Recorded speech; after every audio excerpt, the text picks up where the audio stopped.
For the latest top tips, reviews and advice, please subscribe below. Hello and welcome to Attwoolls Outdoors with me, Mike. Today I'm giving you a bit of a review video on a brand new tent from Vango. So with me here today I've got the Vango Lismore 450 and I also do a 600. So the Lismore is available in both poled and air, but predominantly this video we will talk about all of the poled features. For this video I'm going to use the 450 as an example, and we'll show you later on the 600 size so you can see the concept between one or the other. It's also worth to confuse you even more.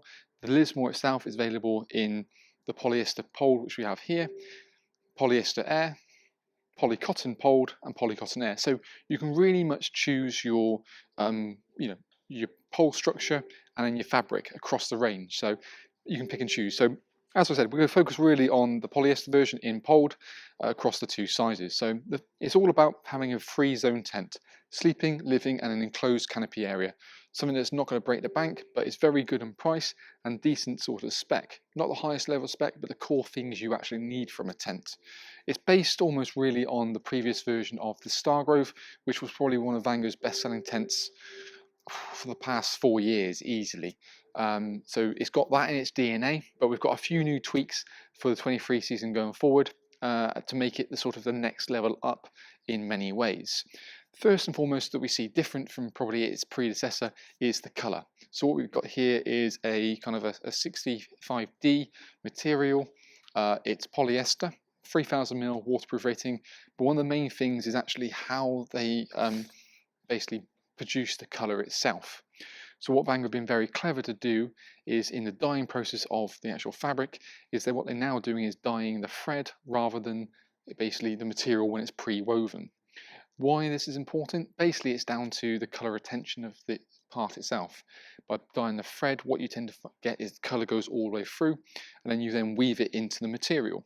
When you dye the weave material pre-done, essentially what you find is actually that the colour is more on the outskirts, not all the way through. The best analogy I can kind of come up with is basically when you sort of dye the thread, you're looking at a carrot, and when you dye the material on its own, you're looking at a radish. So you've got that colour on the outside, but inside the core is kind of, pure and white. The reason this is actually important is because as the UV strips away the outer coating, you tend to get looking a bit tired and a bit more faded, and that's kind of the inner colour coming through. So when we move to kind of this new kind of fabric, what you find is the fact that actually then after a time the colour retains itself, but also one of the other big benefits is actually in the process that they save about 60% of water, so it is more eco-efficient and generally ticks more of a box from that point of view.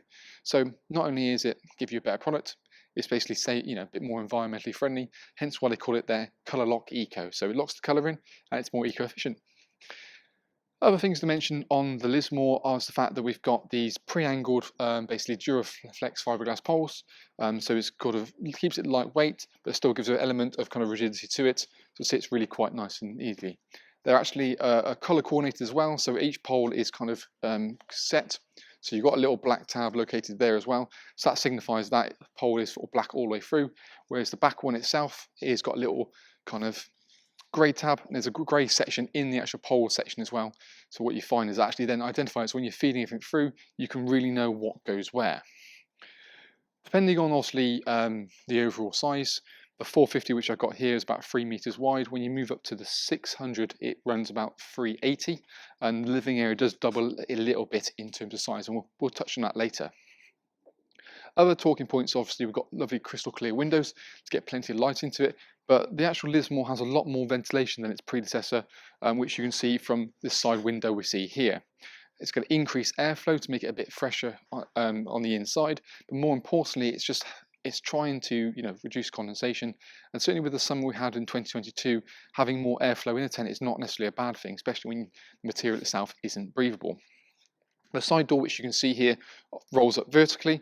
It can also double up to be a kind of a little bit of a mini canopy. So you can buy some additional king poles, and what that's going to do is essentially bring it out.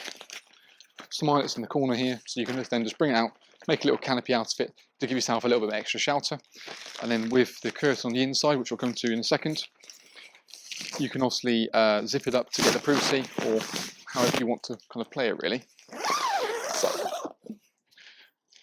another point to note is we've got kind of a two-tonal guide point. So what you see with the guys is actually that we've got like a high visibility kind of Vango orange, so you can see kind of the real points around the actual tent itself. Other mention points is the windows section at the front here. So with the front door scenario, we have the option of opening it up, so we can go sort of half open or fully open. So it's nice and flexible that you can really create that sort of inside space if you wanted to, or have it more of an open and bring the outside directly in. But I'll tell you what, let's bring the camera around, look straight down it and talk for a load more features that are going on within the tent itself.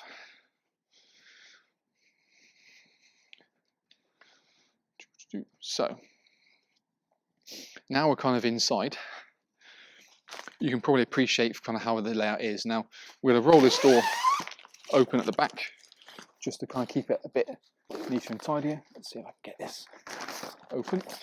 So we can roll that back, that will then toggle back like so, and then we've got a lovely nice big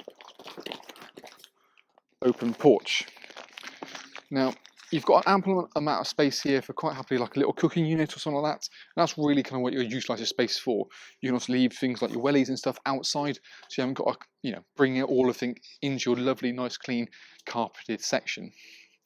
I think for me, you probably would create more of a cooking section more on that side. The only reason I say that probably is because the door opens sort of from right to left as you look at it. That's going to be kind of your natural kind of gangway. And then you want your ventilation, you need to have some airflow. So that's more your dead end space, and that's probably the prime area really to go through. As we head into the kind of the main living section, we can see we've got a drop down lip on this front door here as well. So the thing that's quite nice, because essentially you haven't got a trip hazard in and out. But what happens is it toggles up when you want to get that seal, and then you've also got 3 toggle points, not only in the 2 corners, but one directly in the front. The door panels and all the front panels are completely mesh. So again, you want that bug-free barrier. Not only have you got it from your side door, which we saw earlier, but in the main living area, you've got it throughout it as well. Again, all have, so the main door itself can be zipped up and down. Again, so front panel nice and neatly. The sides just toggle in to give it that seal and get that element of privacy we want to. But really, for me, I think more often than not, you've got to seal yourself in. You're not often probably going to utilise that part as well. But airflow is key, certainly when you need something that's not necessarily breathable from that point of view. And again, it all toggles back nice and neatly, like so. The main living area, again, it's a decent amount of size. You can happily put sort of table and chairs in here if you really want to. We've got a table in the corner just for the time being. Headroom height, mainly because you've got the pre-angled kind of fiberglass poles, isn't too bad. I'm about 6'2". Admittedly, I'm hitting the roof in the corner, but it's not necessarily a big tent. It's all about being small and compact, perfect for kind of couples, or even for the point of a small family. Our sewing ground sheet throughout works really nicely, and as we look into the bedroom section, we've got this really nice sort of darker inner bedroom, and it's designed that essentially, hopefully, it's going to cut out a little bit more light. And you've got a 2-berth, a nice true 2-berth either side, with there's a little toggle divider, so you can make it a 2 and 2. Remove that, and everyone can kind of sleep open. Own doors as well, so you can also get a complete seal as and when you wanted to. But it's a small little details I do quite like, sort of things like storage pockets located down the side. You've got a cable entry point directly into the tent, which is located on this side over here. So you can have your mains hookup coming into the tent quite easily. Oh, sorry, there it is. Without having to have the door necessarily open. And you've got a hanger point located like so. And typically what you tend to find is you can run the cable sort of around the bedroom point and up to the toggle point as well. There's also worth mentioning you've got a toggle point located at the front here as well. So if you wanted a lantern hanging down, you can quite happily do so. Personally, I prefer like little flexible lights, because that way you can have lighting without having to worry about smacking your head on a nice big lantern. Let's bring the camera in and kind of go through a few final points up close. So actually, now we kind of look around, we can probably appreciate the overall size. It's worth noting that actually this is a pre-production sample, so there are no curtains on the final copy in the canopy area, but you have got curtains completely in kind of the main section. And actually it works really nicely, it looks quite smart, as you can see the pattern properly. but it's a really nice kind of blue to match it. Now the curtains can be toggled up either halfway or fully up to the top, depending on whether you want a little bit of privacy and a bit of light, or total privacy or total light. And on this side again, we've got that, like I said, zip up part as well. So again, it's just to help airflow and create when you want to. It just sits in a nice little pocket with a little toggle retainer. I should probably do a tighten up. Other things to mention is obviously ventilation points at the back, only at the top as well. And there is also a little hanging point located for a lantern just on the inside of the bedroom. Again, just to help with that as well. But you can see you can happily get sort of 4 people sleeping there, no problem at all. One other feature you're going to benefit from this tent as well is you've got the TBS system, so it's a tension band. It's an internal bracing system that's designed to basically give more stability in those kind of higher wind conditions. So you just pop in as and when you need to, not something you probably have in all the time just because it's a little bit of a kind of hazard from that point. But we'll have a little wander around, and then what we'll quickly head over to in just one moment is the slightly larger version of the 600. So let's click our fingers and we're there. So this is a 600, and as you can appreciate, obviously it is the air version, but from a size point of view it's the same.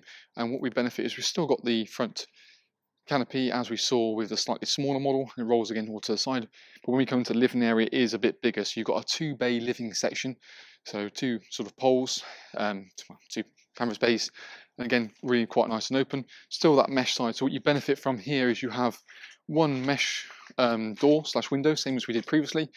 We've got one normal PVC on the other side, and then a blank. So again, it just still allows plenty of light.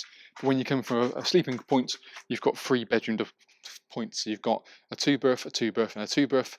Again, dividers between all sections, so you can open up to make it one big sort of open bedroom if you really wanted to. But again, from a size point of view, you can see it does kind of creep up a little bit.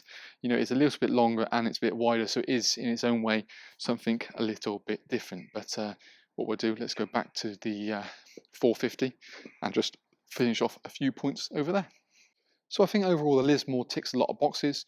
You know, you've got your 2 different sizes to choose from, and of course you can check out our videos on the other alternatives versions of Lismore rather than just the polled version. But I think it ticks good from size point of view, pack size view, from a price point of view, and certainly the specs with the eco story of the fabric and the newer colour. I think there are some nice improvements. You know, some of the small details I do quite like, i.e. having slightly smaller pole sleeves so it's easy to get the poles in, and then you have more clips to necessarily still keep the fabric close to the frame. So it's all these little bits I think that do kind of add up to make it really quite nice. And again, the 2 tonal kind of guide points. Yeah, lots really going on there. But for more information or anything you need to know about it, feel free to check the link below this video. It'll take you straight through to a website. We've got more information on things like pack sizes, floor dimensions, individual spec and features all listed there, along as with our packing videos and pitching videos that show you how simple it is to pitch. I think the 450 did my own in the best part of about 10 minutes, about 12, 13 minutes. It's not a huge amount, so you can take it away for those shorter trips as well as those longer ones as well. But all in all, nice tent, new features, plenty of talking points. Hopefully I've not bored you too long. Like I said, check the link below if you want more information. One final thing I've neglected to mention, apologies, is actually that it comes included now with a footprint. So you get a footprint as standard included with it. So it's one thing you don't have to worry about buying. You know, and if you think about it from a monetary point of view, that's a 60, 70 pound thing that you normally buy additionally. And most people did tend to, but you do get as standard in the actual product as well. So I think that also helps to add extra value to the tent, being as one less thing you have to worry about. For more questions, feel free to let us know, but thank you very much for watching, and that's been our little Vango video review on the Vango Lismore 450 600 in the Pold.